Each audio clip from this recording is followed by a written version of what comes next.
बिस्मिल्लाहिर्रहमानिर्रहीम। अस्सलामु अलैकुम वरहमतुल्लाहि वबरकातुहू। दोस्तों, मैं आपका भाई आशिक रमदानी। आप मेरा यूट्यूब चैनल रब नवाज़ खान रमदानी यूट्यूब ऑफिशियल देख रहे हैं। उम्मीद करता हूँ सब दोस्त खैरियत से होंगे। अल्लाह आपका हामी व नासिर हो। एक मरतबा फिर आपकी खिदमत में हाजिर हूँ एक दिल खराश वाक़यात के साथ। 2022 के सैलाब ने जो तबाही मचाई है, बस अल्लाह से दुआ करते हैं कि अल्लाह तबारक व तआला हमारे मुल्क को सलामती अता फरमाए, हमारे मुल्क की हिफाजत फरमाए। दोस्तों, डीजी ऑपरेशन रेस्क्यू 11/22 के एक अफसर साहब ने कुछ वाक़यात बताए हैं इस 2022 के सैलाब के मुतालिक। ऐसे दिलखराश वाक़यात जिनको सुनकर इंसान का दिल फटने को आ जाता है। दोस्तों, वो बताते हैं कि हम एक जगह पर गए रेस्क्यू करने के लिए। वहाँ पर एक बेवा बुढ़िया बैठी थी जिसकी कुल मलकियत एक बकरी थी।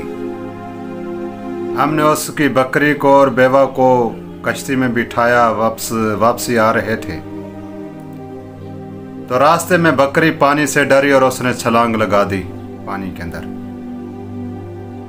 बुढ़िया ये सदमा बर्दाश्त नहीं कर सकी, अपनी बकरी को बचाने के लिए उसने भी छलांग लगा दी। वो कहता है हमने 4 घंटे ऑपरेशन किया, ना वो बुढ़िया मिली ना उसकी बकरी मिली। वो कहता है हम एक जगह से रेस्क्यू करके आ रहे थे तो कुत्ता दूर खड़ा था, वो जोर जोर से भौंक रहा था। जब हम उसके करीब जाते तो वो घर की तरफ दौड़ जाता। खैर, मैंने अपने लड़कों से कहा कि जाओ पता करो क्या माजरा है, क्या मसला है। जब वो वहां गए तो घर में जाकर देखा तो लकड़ियों के ऊपर उसने अपने 4 बच्चों को रखा हुआ था, जिनमें से 3 मर चुके थे, 1 जिंदा था। डीजी ऑपरेशन कहता है कि लड़कों ने एक जो जिंदा था उसे उठाकर कश्ती में रखा, बाकी को नहीं उठाया। लेकिन वो कुत्तिया जो थी ना, वो आने को तैयार नहीं थी। हमने वो 3 भी उठाए। जब कश्ती में हमने उनको रखा तो कुत्ता भी उसके अंदर आकर बैठ गई। डीजी ऑपरेशन कहता है मैंने माँ की ममता को उस वक्त महसूस किया कि माँ कितना दर्द रखती है, कितना मोहब्बत करती है अपनी औलाद से। खैर दोस्तों, एक और वो वाक़या बयान करते हैं। वो कहते हैं मैं एक और जगह पर गया, एक हामला औरत थी, उसको हमल था। पानी इतनी जल्दी आया, यानी कि ट्रीटमेंट ना होने की वजह से, बर वक्त इलाज ना होने की वजह से, पानी की शिद्दत की वजह से वो निकल ना सके। वो बच्चा भी मर गया और वो माँ भी मर गई। वो कहते हैं उसके खामद और 2 बच्चों को हम लेकर आ रहे थे कश्ती में। अभी रास्ते में थे कि उसके खामद को दिल का दौरा पड़ा। हम उसे अस्पताल लेकर गए, लेकिन वो भी अल्लाह को प्यारा हो। दोस्तों, डीजी ऑपरेशन कहते हैं कि हम एक और जगह पे रेस्क्यू करने गए, वहां पर फैमिली फंसी हुई थी। जब हम उनके पास पहुंचे तो वो आने को तैयार नहीं थी। वहां की जो औरतें थी ना, उस फैमिली की जो औरतें, वो ऐसे चीखो पुकार रही थी, ऐसे ज़ारो कतार रो रही थी, मेरा दिल फटने को था। हमने बड़ी मिन्नत तरले की उनको कि यार हमारे साथ चलो। वो आने को बिल्कुल तैयार नहीं थे। मैंने वजह पूछी, वजह क्या, आखिर मुझे बताओ सी, आप आखिर महफूज मकाम पर क्यों नहीं जाना चाहते।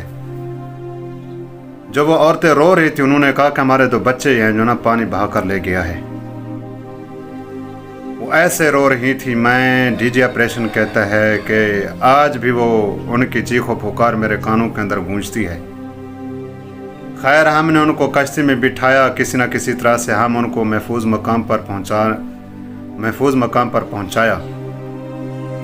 ये दोस्तों, ये 4-5 वाक़यात थे। डीजी ऑपरेशन कहता है कि जो तबाही, जो बर्बादी हमने इलाकों के अंदर देखी है, लोगों की बेबसी को हमने देखा है, लोगों की परेशानी को जो हमने देखा है, वो नाकाबिल बयान है। डीजी ऑपरेशन कहता है कि यार मैंने एक चीज़ महसूस की कि अल्लाह हमसे रूठ चुका है, इस कदर रूठ चुका है अब सिर्फ एक रास्ता बचा है, हम तौबा करके अपने अल्लाह को राज़ी कर लें। अगर हमने अब भी तौबा ना की तो यकीन माने वो कहता है इससे ज़्यादा आफत आ सकती है। अल्लाह, मुझे महसूस हुआ कि अल्लाह नाराज़ है। हम जहाँ पर भी गए तबाही फिरी हुई है, ना मकान बचे हुए हैं ना खेत बचे हुए हैं। जो लोगों के जानवर जो ना पानी के अंदर बह गए। ये सूरत हाल है दोस्तों। अगर कोई जान बचा कर निकल भी है या सिर्फ जान बच गई, बाकी जो माल मलकियत थी, धन दौलत थी, कुछ भी था, वो सब का सब बह गया। खैर, हम इंसानों को बचा सकते थे। वो कहता है हमने इंसानों को बचाने की जितनी हो सकी कोशिश की, लेकिन हम उनकी जो ना जायदाद को नहीं बचा सकते थे, उनके अनाज को नहीं बचा सकते थे, उनके माल मवेशियों को कोशिश की बचाने की, लेकिन जितनी हो सका हमने बचाया। लेकिन बड़ी काबिल रहम सूरत हाल है इस वक्त हमारे मुल्क के वासियों की। वो कहता है बस एक ही रास्ता बचा हुआ है, अल्लाह से तौबा करें। जब वो ये वाक़यात बयान कर रहा था, वो उसकी जो ना आँखों से आंसू थे, वो बड़ा दिल बर्दाश्ता था, क्योंकि जो इंसान अपने आँखों से हालात को देखता है उसको पता होता है वक्त की नज़ाकत का कितनी मुश्किल वक्त है। दोस्तों, दुआ करते हो अल्लाह तबारक व तआला हमारे मुल्क पाकिस्तान की खैर फरमाए। अगर हमारी वीडियो आपको अच्छी लगी हो दोस्तों, लाइक करना, शेयर करना और कमेंट भी ज़रूर करना, अपनी राय का ज़रूर इजहार करना। अगर हमारे चैनल को सब्सक्राइब नहीं किया तो मेरे चैनल को भी ज़रूर सब्सक्राइब करना। अल्लाह आपका हामी नासिर। अस्सलामु अलैकुम व रहमतुल्लाहि व बरकातुहू।